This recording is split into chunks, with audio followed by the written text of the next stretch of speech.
Ladies and gentlemen, welcome back to the Happy Hour, guys, featuring myself, Jimmy Ludwig, and Mark Aldrich, and our friends from Flying Dog Brewing in Frederick, Maryland were in town celebrating their 25th anniversary. We helped them put together a little event, and you know, what the heck, we made an episode out of it. So please, sir, if you would, your name and your position. I'm Matt Brophy, Brewmaster and Chief Operating Officer for Flying Dog Brewery. And we met this guy years ago, and I swear to God, he looks younger now than he did when we hung out with him 6 years ago. Now, we're not saying that if you drink Flying Dog, you'll age backwards, but It's the Benjamin Button of brewers. I was just going to say, Ben. Right here. Every good anniversary deserves a history lesson. So let's get on the Wayback Machine, look at our old episode, and see a little bit about the beginnings for Flying Dog. There's a pretty special connection with Hunter S. Thompson, which probably a lot of your average beer drinkers don't know. George Stranahan had some room on his property, and Hunter moved into the small house there. He was renting from George. Those guys became friends, started hanging out, and they would drink at the local watering hole, Woody Creek Tavern. One thing led to another. These guys would hang out and drink. Ralph Stebbin was over one time, and they're sitting around drinking, and they're talking about, hey, how cool would it be to have a brewery or a brew pub? And right then and there, Stebbin on a napkin just goes ahead and pens what is now the Road Dog label. So that was the first label. Can we talk about these amazing beers you guys are releasing as part of your 25th anniversary celebration? Of course we can. Absolutely. The first beer on the list would be our Doggy Style Pale Ale. So of course this is a beer that's kind of a legacy beer for us. It's been around since the beginning. It's gone through some evolution over the years. Lightened it up just a little bit. It used to have a little bit more caramel character than it does now.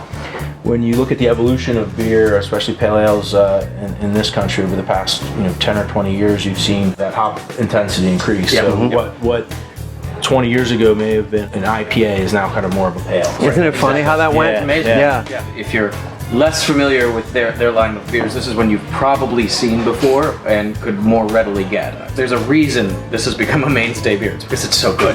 Yeah. So don't overlook it just because you've seen it on the shelf before. It's there for a reason. And it's nice to once in a while just go back to something that's just a really clean, well-balanced, solid beer. Good to be here. When did you start getting interested in beer? Tell us a little bit about that. Really learning about craft beer started when I heard an interview on NPR with Charlie Papazian, who of course is the homebrew guru, the godfather of homebrewing. And the interview that I heard, he was promoting his book, The New Complete Joy of Homebrewing. It captivated my imagination. I had no idea that beer was that much fun and so complex. And what's next on our list tonight? I would say next on the list would be our Lucky SOB, kind of an Irish amber inspired beer.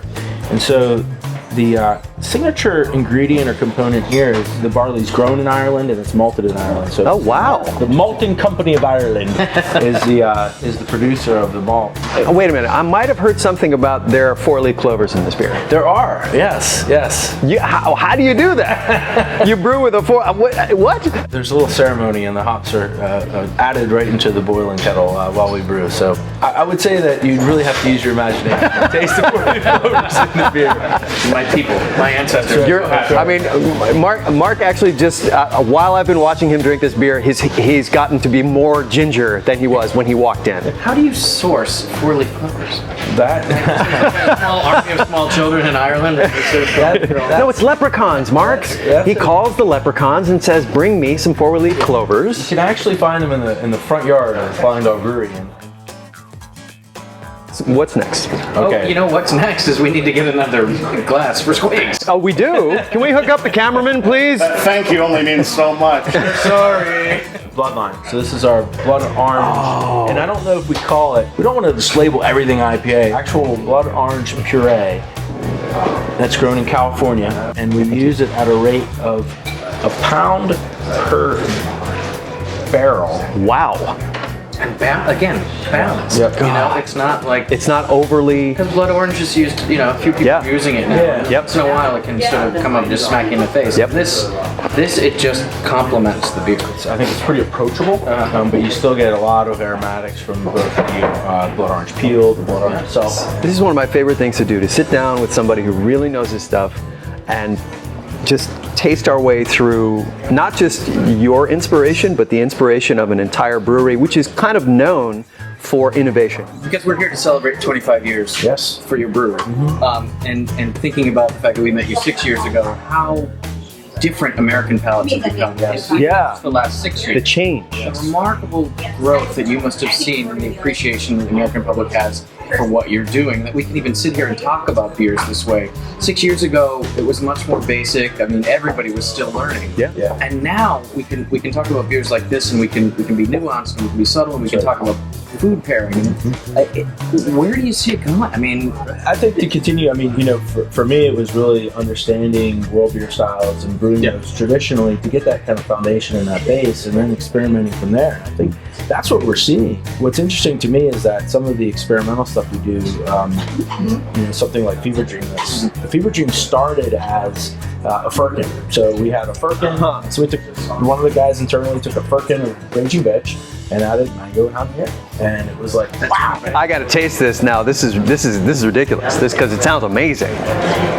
Mango, habanero. So you get a lot of fruit, right? Yeah, a ton of fruit in the nose. So we'll get into the heat series in a minute. What we wanted to do here was just have that hop of habanero, but not have it be that lingering burn. that little zing right at the finish, right there. Whoa!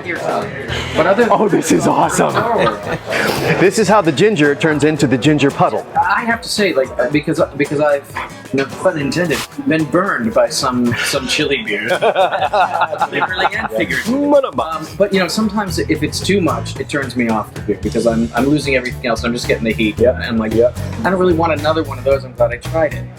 This is completely different. This, again, we keep coming back to balance. You know, and this is so well balanced. It's really fruit forward. It's you got the mango, and then just that little tiny thing at the back. I hate to rush us, but we're getting close to press time. Let's chat about one more beer, which is The Oak Chipotle. So this is the first in our heat series of 2016. heaven. I'm in heaven right now. You like that? That's amazing. It's not too hot. No, it's fantastic. This is not too much for me. Balance. Balance, right? We're not talking about heat that's hurting you. It's giving you a different experience. It's enhancing the beer as opposed to overwhelming it. This speaks to the maturation of the American palate and the American craft brewers. I remember back in the 90s, we were talking about trying things in the 90s, and there was a gimmick beer. It was like a pale lager, and they put a pepper in each bottle, and they just left it. And that was the extent of it. The 25th anniversary of Flying Dog Brewery. They have some amazing beers that are coming out as part of that celebration. You owe it to yourself to find these beers and to taste them and introduce yourself, introduce your palate to these amazing things, pair them with food, because I know you guys work with food pairings a lot. But Matt Brophy, it is such a pleasure to have you back on the show. Yeah, good beer, no shit, guys. Good beer. Good beer, no shit. I gotta close on that. I was going to say something, but that's going to be a close. We'll see you guys next time. Cheers. Cheers. Cheers to that. Yeah, man. Ooh. This is where the editing part comes in, because we don't have to have this part. We can just go.